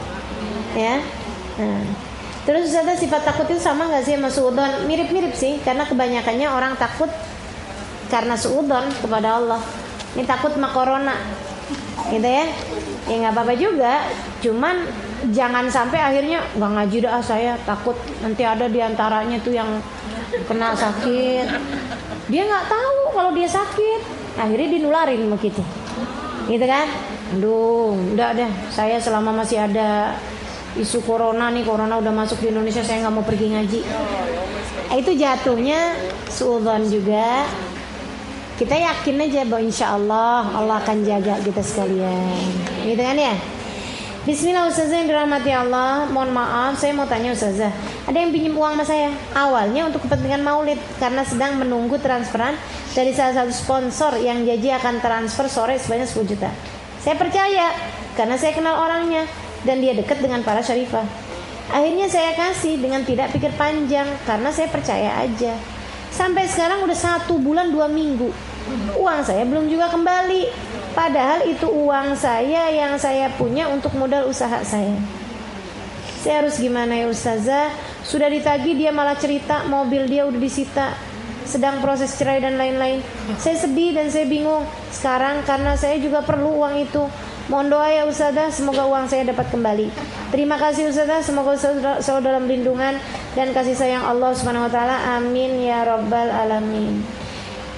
Perlu ibu-ibu ketahui bahwa saya setiap kali bikin maulid atau buat acara apapun tidak pernah meminta sumbangan kepada siapapun. Karenanya saya klarifikasi di majelis ini bahwa kalau ada siapapun datang kepadamu untuk meminta hutang atas nama saya atau atas nama majelis saya karena akan membuat satu acara, itu tidak dari saya. Dan saya harap kepada siapapun untuk melapor ketika ada sesiapapun yang menggunakan nama saya, gitu ya, untuk urusan yang terkait dengan uang. Karena saya tidak pernah ketika akan membuat satu acara meminjam uang dari siapapun. Jelas ya? Jelas ya? Nah, selebihnya ini untuk yang bertanya ini, kamu sedang mendapatkan satu ujian. Kan gitu? Maka tidak ada saran saya melainkan bersabar sambil terus berdoa kepada Allah Subhanahu wa taala. Semoga Allah mudahkan kamu mendapatkan rizki, baik berupa uang tersebut kembali ataupun uang dari yang lain-lain. Kan gitu? Karena kalau kita doanya hanya dari jalan yang itu aja, kamu sedang menutup pintu dari rizki-rizki yang lain. Ya udah deh. Dia mudah-mudahan si orang tersebut yang berhutang sebanyak berapa tadi? 10 juta, bukan jumlah yang sedikit ya. Nah itu mudah-mudahan Allah kasih kemudahan sehingga dapat membayarkan hutangnya kepadamu tersebut. Tapi kalaupun tidak, saya doakan kamu mudah-mudahan dikasih rizki dari arah-arah yang lain. Dan selebihnya, kalau kamu merasa keberatan untuk menghutangi, walaupun orang tersebut hutang untuk ustadzah, untuk satu majelis ilmu, untuk kebaikan, kalau kamu merasa keberatan karena memang kamu tidak memiliki cukup banyak uang untuk itu, maka jangan berhutang. Kalau kamu hutangin juga karena habisnya nggak enak ustadzahnya, kamu udah ria namanya. Kan begitu? Jatuhnya ria, bukan? Kamu berharap pandangan orang dengan kebaikan menghutangi tersebut. Nah tuh, ya gitu ya, jadi ya, jelas ya. Assalamualaikum Ustazah, semoga selalu dalam pandangan kasih sayang Allah. Saya mau bertanya, saya mempunyai uang tunai dari deposit berjangka. Saya tidak mau memakai uang tersebut. Apakah boleh uang tersebut saya sedekahkan untuk masjid atau kepada orang yang membutuhkan dengan niat mengharap ridha Allah Subhanahu wa taala? Uangnya deposit, uang bunga itu uang haram. Maka uang haram hukumnya sama kayak makanan haram. Tidak boleh diberikan kecuali kepada orang yang benar-benar dalam keadaan darurat. Siapa yang benar-benar dalam keadaan darurat? Orang yang kalau nggak makan mati, atau orang yang sudah kehilangan semuanya seperti korban-korban bencana alam. Ini jawaban dari Sayyidil Habib Umar bin Hafid ketika kami menanyakan tentang kemana uang haram atau uang bunga seharusnya diberikan. Jangan berikan kepada masjid kita akhirnya jadi masjid nggak berkah. Jangan berikan ke pondok-pondok pesantren, kesian yang lagi pada ngaji. Kamu berikan uang haram, kan begitu ya? Kamu kasih makan mereka dengan uang haram. Jangan. Berinya kepada siapa? Berikan kepada orang-orang yang sedang dalam keadaan darurat. Darurat yang memang benar-benar darurat, seperti terlilit utang riba. Ada orang nih, orang mukmin, orang muslim terlilit hutang riba. Sedang dalam kena ujian terlilit hutang riba yang sampai mobilnya digadai, ininya digadai. Itu uang haram boleh buat dia. Karena juga memang buat bayarin yang haram juga, yaitu berupa ribanya tadi itu. Ya kan? Nah, ada juga orang mukmin yang terlibat dengan hal-hal yang seperti itu. Mudah-mudahan Allah jauhkan kita. Mudah-mudahan Allah jauhkan kita. Gitu kan? Atau orang seperti yang tadi saya sampaikan, yang sedang berada dalam keadaan-keadaan darurat. Ustazah, buat bayar pajak boleh apa enggak? Boleh. Sebab pajak itu kan juga buat negara, gitu ya. Dan negara itu sebenarnya kan memang uang itu kan dari bunganya bank, itu kan juga dari uang situ juga, jadi ke situ juga deh gitu. Dari mereka buat mereka maksudnya. Jangan buat bikin perjalanan. Buat kasih ke pajak nggak apa-apa. Buat PBB, kamu buat bayar PBB, buat bayar apa gitu. Buat bayar listrik boleh nggak usah? Jangan. Listrik kamu jadinya nggak berkah dong dari uang haram. Iya kan? Kamu baca Quran, gimana tuh penerangannya pakai yang haram? Bikin jalannya kamu lewatin, pengen pergi ngaji. Sayang, gitu ya? Jangan, teman-teman sekalian. Buat yang memang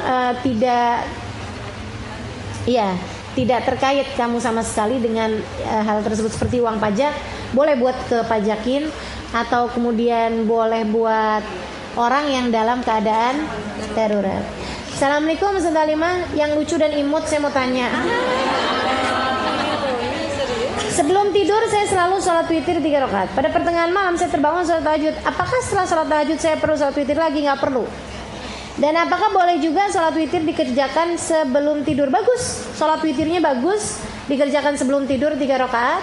Kalau kamu bangun tahajud lagi, nggak usah ditutup dengan witir, gitu ya. Atau kalau kamu mau nambahin witir boleh, tapi nggak usah tutup dengan witir. Maksudnya sekalian nambahin witir kalau kamu memang mau gitu. 2 minal witir, usolli sunnah rokaatain minal witir wat tahajud rokaatain lillahi ta'ala, nggak apa-apa, boleh ya. Nambahin witirnya boleh, tapi nutup dengan witir nggak usah. Apalagi kalau kemudian udah tutup 11 rakaat, gitu kan ya. Udah 11 rakaat sebelum tidur, nah itu ketika bangun tidur lagi ya nggak usah lagi. So gitu kan. Usolli sunnah rokaatain minat tahajud, boleh gitu niatnya. Wal witir lillahi ta'ala. Assalamualaikum Ustaz yang baik hati dan juga rahmati Allah. Makasih, amin. Saya ingin bertanya, saya seorang guru di salah satu yayasan. Namun Ustazah, saya nggak pernah meminta untuk menjadi guru. Sama. Saya juga nggak pernah minta mau jadi guru nih. Saya masih ingin belajar layaknya murid dan santri-santri yang ada di pondok. Iya, saya juga. Tapi saya terus kok belajar ya. Karena saya merasa tidak cukup ilmu dan mental menjadi seorang guru. Sama. Saya ingin sekali mondok di sebuah pondok pesantren, ingin menambah ilmu saya dan hafalan Quran dan hadis saya. Namun saya takut ini adalah alasan setan yang mengajak saya mondok dan lari dari hidup saya yang sudah saya geluti selama 3 tahun. Mohon pencerahannya Ustaz, apa yang harus saya lakukan? Apa yang harus tetap saya menjadi guru dan saya mondok? Apakah saya harus tetap menjadi guru atau saya mondok? Mohon maaf Ustaz, terima kasih atas jawabannya. Kamu mengajar menjadi guru, niatin sekaligus untuk belajar. Karena proses mengajar ini seperti yang sudah saya geluti. Ini bahasa dia gini, geluti 3 tahun. Saya geluti juga deh, meskipun saya tidak pernah bergelut. Ya. Saya santai aja. Jadi teman-teman sekalian, proses mengajar ini adalah proses juga untuk belajar. Gak ada yang lebih cepat dalam urusan belajar lebih daripada mengajar. Kalau kamu mengajar itu sekaligus juga belajar. Tapi kalau orang belajar ya belajar aja, nggak sambilan ngajar. Bagus juga kalau kamu yang sambilan belajar sambilan ngajar. Jadi nanti nyampe rumah ajarin lagi sama anak-anak, ajarin lagi sama teman-teman, gitu kan ya? Atau sambil ditulis kemudian dibagikan kemana-kemana, itu belajar sambil ngajar juga, gitu. Jadi saran saya tetaplah mengajar, tapi sambilan niat untuk belajar. Assalamualaikum warahmatullahi wabarakatuh. Saya mau bertanya, saya mempunyai kebiasaan kalau mau sholat duhur biasanya mandi dulu. Jadi kamu mandinya berapa kali nih ya? Atau paginya belum mandi? Selesai mandi saya langsung ambil wudhu dan belum menggunakan pakaian. Apakah boleh Ustazah kalau wudhu tanpa menggunakan pakaian? Boleh, sah. Akan tetapi lebih bagus lagi kalau kamu tutupi dulu sekurangnya dengan handuk. Bagian-bagian yang tidak apa ya? Ya pokoknya yang mestinya ditutup. Aurat yang terpenting, yaitu mabaina surra wa rukbah, antara pusar ke lutut. Nah itu ya. Nah, itu tutupin dulu sekurangnya dengan handuk sebelum kamu berwudu. Saya sudah menikah hampir 9 tahun. Selama saya menikah saya belum pernah diajak suami sholat berjamaah. Setiap saya mengajak suami sholat atau menyuruh suami sholat, suami saya hanya diam saja. Apa yang harus saya lakukan Ustazah? Saya mendoakan suami agar suami mau sholat. Iya, kamu ajakinnya yang enak. Tapi kalau misalnya udah Ustazah, ya udah, doain aja. Doain, sedekahin dengan niat mudah-mudahan suami berkenan untuk sholat. Dan doainnya juga cari tempat-tempat ijabah, cari waktu-waktu ijabah, salah satunya di majelis-majelis ilmu. Setiap kali dengar tentang fadilahnya sholat berjamaah, ceritain tentang orang-orang soleh. Nah tuh kamu minta sama Allah, ya Allah, kesian suami saya Allah, gitu ya. Izinkan ia untuk menghadap padamu ya Allah, gitu, doain terus dengan penuh keikhlasan, ketulusan, insya Allah dijabah sama Allah. Assalamualaikum Ustazah, rahmati Allah. Ustazah, adakah sholat wajib dan puasa wajib yang dihadiahkan untuk orang tua kita yang masih hidup karena kondisinya yang kurang sehat Ustazah? Jika ada, apa niatnya? Nggak ada. Selagi masih hidup nggak bisa disolatkan, nggak bisa digantikan sholatnya, nggak bisa. Masih hidup nggak ada ceritanya gantiin sholat, ya. Jadi gimana Ustazah? Ya udah biarin aja, ingetin aja untuk sholat. Mama, nah ini mah sholat mah kondisinya kurang sehat. Kurang sehat apapun kan sebenarnya masih wajib sholat ya. Bahkan dalam keadaan berbaring ya sholat aja sambil berbaring gitu. Yuk sholat yuk mah, nggak apa-apa kok sambil berbaring aja. Itu diingetin aja. Kalau kemudian beliau meninggal, baru tuh dihitungin. Ada 3 pendapat para ulama. Yang pertama, udah nggak usah diapa-apain. Wa laisa lil insan illa ma sa'a. Bagi manusia ya udah, apa yang dia udah kerjain, dia ninggal sholat ya dia sendiri dah yang mendapatkan ininya nanti gitu, dosanya di akhirat. Tapi kan kita nggak tega ya kayak begitu. Nah kita bisa ikut pendapat yang kedua, pendapatnya Imam Syafi'i yang banyak juga diamalkan oleh para ulama-ulama dari kalangan Syafi'iyah, yaitu untuk membayarkan setiap satu sholatnya bayar kafarah 6 ons beras sama dengan 1 mud untuk satu sholat. Jadi untuk 4 kali sholat seukuran zakat fitrah. Untuk 4 kali sholat. Jadi tinggal dihitung aja, selama beliau belum meninggal dunia berapa lama yang beliau sakit dan enggak bangun atau enggak mengerjakan sholat, gitu ya. 1 bulan ya, tinggal dihitung aja. 1 bulan per 1 harinya 5 gitu kan, dikali 6 ons beras. Itu nanti tinggal dibayarkan. Seperti itu hitungannya. Jelas ya. Kemudian pendapat yang ketiga diamalkan oleh Asyubki dan beberapa ulama yang lain juga, untuk orang yang mendapatkan warisan, yaitu anak pasangan, maksudnya suami atau istri, dan orang tua. Kan yang dapat warisan kan seperti itu ya. Itu boleh mensolatkan gantinya. Niat sholatnya usolli, misalnya usolli fardhu dhuhri, dikasih an fulan bin fulan, sebutin namanya, fardhon lillahi ta'ala. Misalnya kita mau sholatin duhurnya beliau ya, tapi ini nggak bisa disembarangin orang, maksudnya nggak bisa dilakukan oleh semua orang. Yang boleh melakukannya hanya ahli warisnya aja. Sebagaimana dia juga mendapatkan warisan, ketika dia ditinggalin warisan, maka dia juga mendapatkan hutang. Ketika dia meninggalkan hutang dan meninggalkan hutang salat juga dibayarkan oleh ahli warisnya. Seperti itu. Jadi dibayarkan ahli warisnya berupa salat yang ditinggalkan. Misalnya kalau ada anak 5 orang, ya udah bagian. Kamu kodoin salat duhur, kamu salat asar, kamu salat maghrib, kamu salat subuh, begitu ya. Nah, 5 orang nih misalnya dibagi deh. Beliau meninggalkan selama 1 bulan. Berarti yang satu nyolatin duhurnya 1 bulan, yang satu nyolatin asarnya 1 bulan, seperti itu. Boleh kalau dapat warisan, pokoknya dapat warisan apa enggak gitu, dia dapat gak warisan gitu ya. Ahli warisnya aja yang boleh melakukan. Itu pun kalau udah meninggal ya. Kalau masih hidup enggak boleh.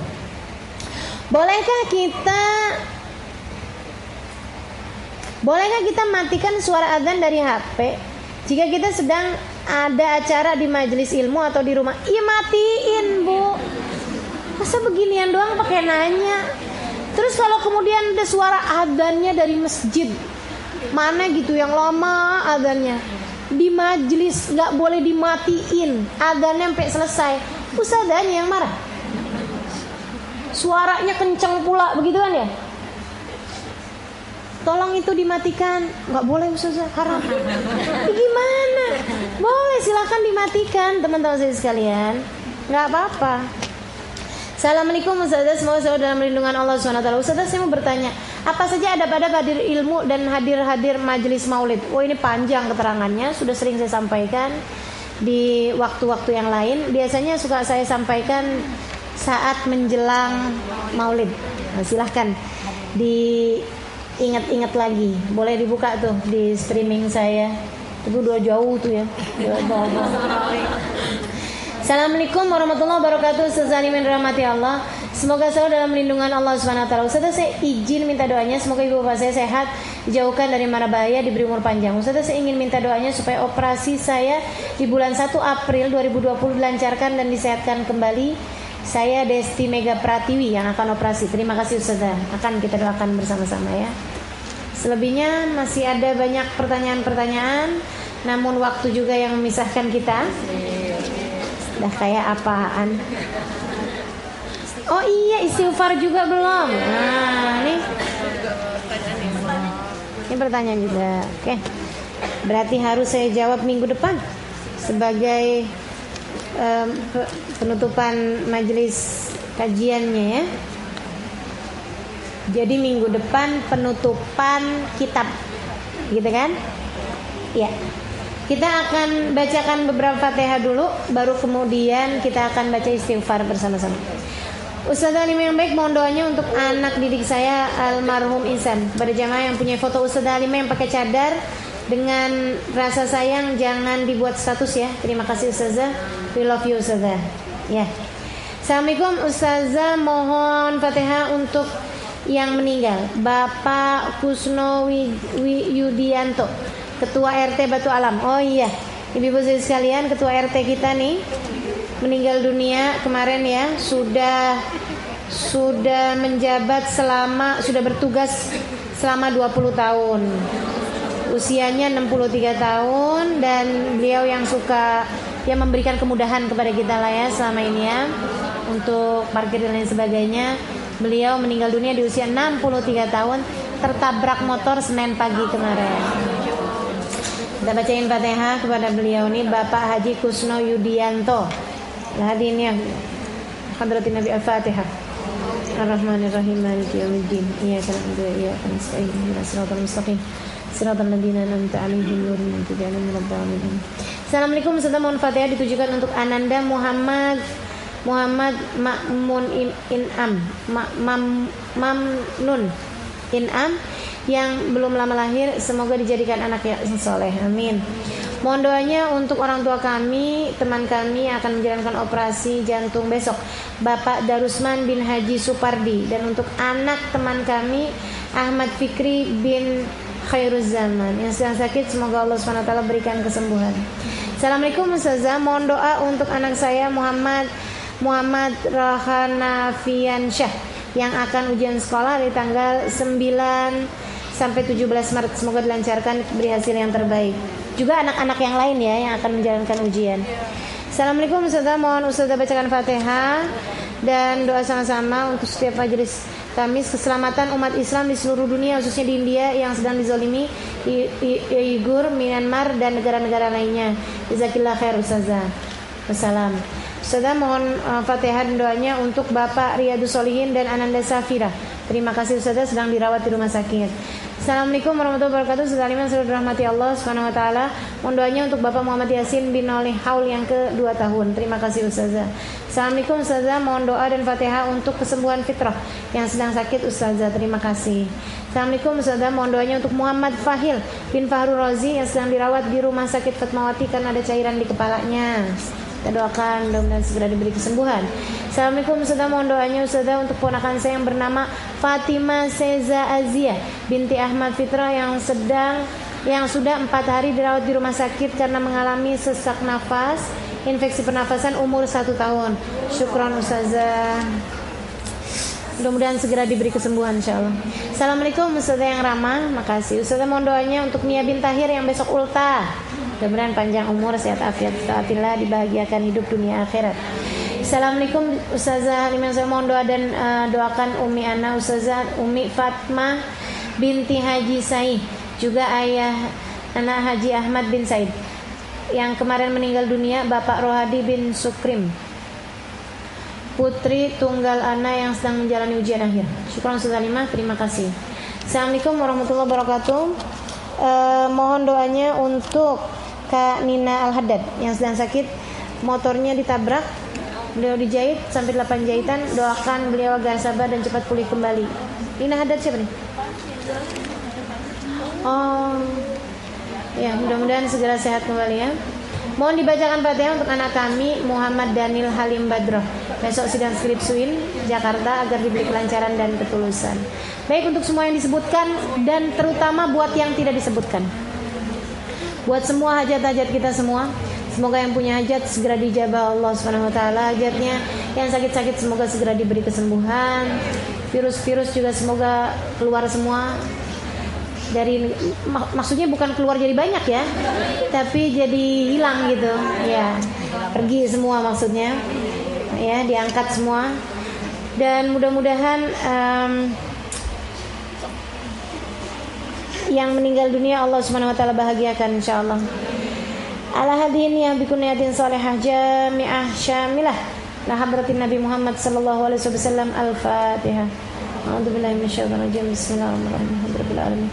Ar-Rahmanir Rahim. Maliki yaumiddin. Iyyaka na'budu wa iyyaka nasta'in. Ihdinas siratal mustaqim. Siratal ladzina an'amta 'alaihim ghairil maghdubi 'alaihim waladdallin. Amin. Kita bacakan zikir istighfar bersama-sama. Semoga Allah Subhanahu wa taala ampuni segenap dosa kita. Semoga Allah Subhanahu wa taala ampuni segenap dosa kedua orang tua kita dan keluarga kita, semua orang-orang yang kita sayang insyaallah. Istighfarnya seperti yang sudah diajarkan oleh Sayyidul Habib Umar bin Hafid. Astaghfirullah lima ya'lamuhullah, astaghfirullah kama yuhibbuhullah. Kita baca itu sebanyak 100 kali. Bismillahirrahmanirrahim. Wa may yadhlim nafsahu thumma yastaghfirullah yajidillahu ghafurur rahim. Astaghfirullah lima yuhibbuhullah, astaghfirullah lima ya'lamuhullah, astaghfirullah kama yuhibbuhullah, astaghfirullah lima ya'lamuhullah, astaghfirullah kama yuhibbuhullah, astaghfirullah lima ya'lamuhullah, astaghfirullah kama yuhibbuhullah, astaghfirullah lima ya'lamuhullah, astaghfirullah kama yuhibbuhullah, astaghfirullah lima ya'lamuhullah, astaghfirullah kama yuhibbuhullah, astaghfirullah lima ya'lamuhullah, astaghfirullah kama yuhibbuhullah, astaghfirullah lima ya'lamuhullah, astaghfirullah kama yuhibbuhullah, astaghfirullah lima ya'lamuhullah, astaghfirullah kama yuhibbuhullah, astaghfirullah lima ya'lamuhullah, astaghfirullah kama yuhibbuhullah, astaghfirullah lima ya'lamuhullah, astaghfirullah kama yuhibbuhullah, astaghfirullah lima ya'lamuhullah, astaghfirullah kama yuhibbuhullah,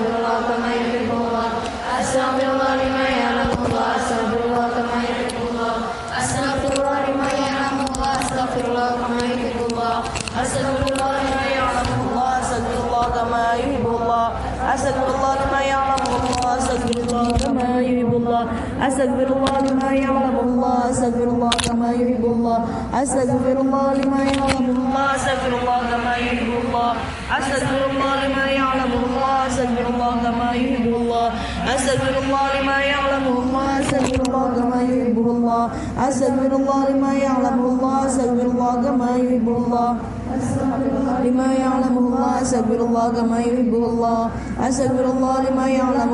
أستغفر الله كما يحب الله أستغفر الله لما يعلمه الله أستغفر الله كما يحب الله أستغفر الله لما يعلمه الله أستغفر الله كما يحب الله أستغفر الله لما يعلمه الله أستغفر الله كما يحب الله أستغفر الله لما يعلمه الله أستغفر الله كما يحب الله أستغفر الله لما يعلمه الله أستغفر الله كما يحب الله أستغفر الله لما يعلمه الله أستغفر الله كما يحب الله أستغفر الله لما يعلمه الله أستغفر الله كما يحب الله أستغفر الله لما يعلمه الله أستغفر الله كما يحب الله أستغفر الله لما يعلمه الله أستغفر الله كما يحب الله أستغفر الله لما يعلمه الله أستغفر الله كما يحب الله أستغفر الله لما يعلمه الله أستغفر الله كما يحب الله أستغفر الله لما يعلمه الله أستغفر الله كما يحب الله أستغفر الله لما يعلمه الله أستغفر الله كما يحب الله أستغفر الله لما يعلمه الله أستغفر الله كما يحب الله أستغفر الله لما يعلمه الله أستغفر الله كما يحب الله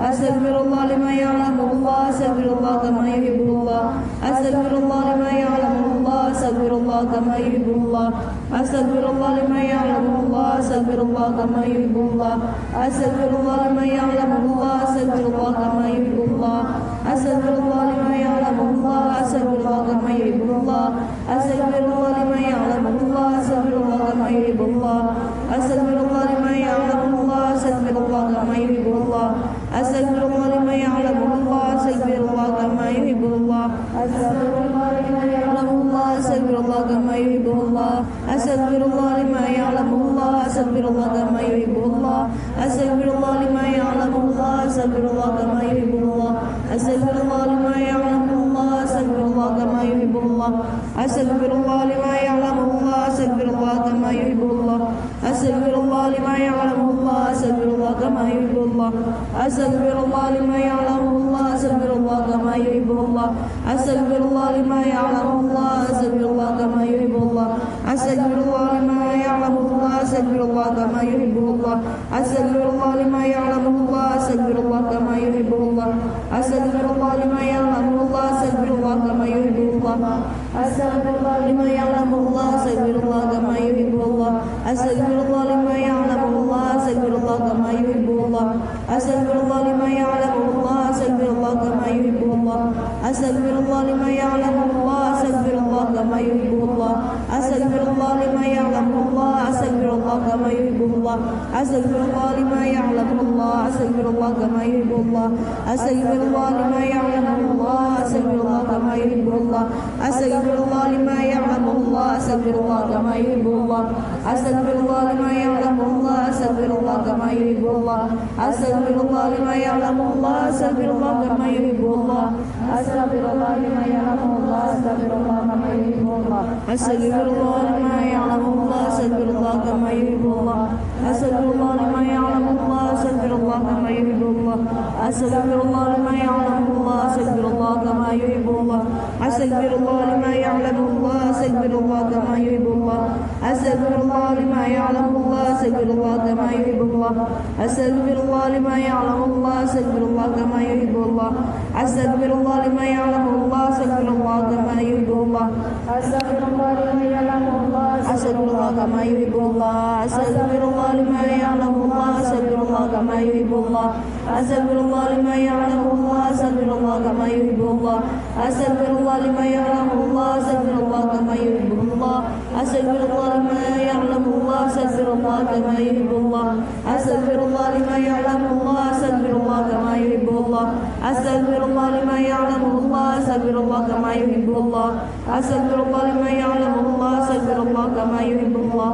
أستغفر الله لما يعلمه الله أستغفر الله كما يحب الله أستغفر الله لما يعلمه الله أستغفر الله كما يحب الله أستغفر الله لما يعلمه الله أستغفر الله كما يحب الله أستغفر الله لما يعلمه الله أستغفر الله لما أستغفر الله لما يعلمه الله أستغفر الله كما يحب الله أستغفر الله لما يعلمه الله أستغفر الله كما يحب الله أستغفر الله لما يعلمه الله أستغفر الله كما يحب الله أستغفر الله لما يعلمه الله أستغفر الله كما يحب الله أستغفر الله لما يعلمه الله أستغفر الله كما يحب الله أستغفر الله لما يعلمه الله أستغفر الله كما يحب الله أستغفر الله لما يعلمه الله أستغفر الله كما يحب الله أستغفر الله لما يعلمه الله أستغفر الله كما يحب الله أستغفر الله لما يعلمه الله أستغفر الله كما يحب الله أستغفر الله لما يعلمه الله أستغفر الله أستغفر الله لما يعلمه الله أستغفر الله كما يحب الله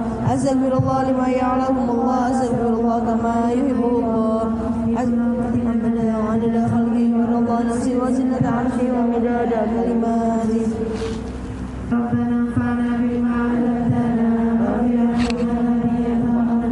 رب فهمنا وفهمنا وضربتنا في ديننا مع الكفر وتوالك رب وفقنا ووفقكم لما ترضيك ولما فعلك وارزق الكل حلالا دائما واخنا خيرا علما نعمر بالخير ونكفى كل شر ربنا اغفر لنا كل شر واجعلنا برضا من العيوب وارجعنا ربنا كل ذل قبل ان تاتينا رسول وبعث من تعلم من ستر وصلاه الله تنشر صبرا من الحمد على بكتابه دين الناس شفاء وعلى اله رحم الشرى وعلى اصحاب المصابيح الغرار اللهم اهدنا بهداك واجعلنا بمن يسارع في رضاك ولا تولنا وليا سواك ولا تجعلنا ممن خالف امرك وعصاك وحسبنا الله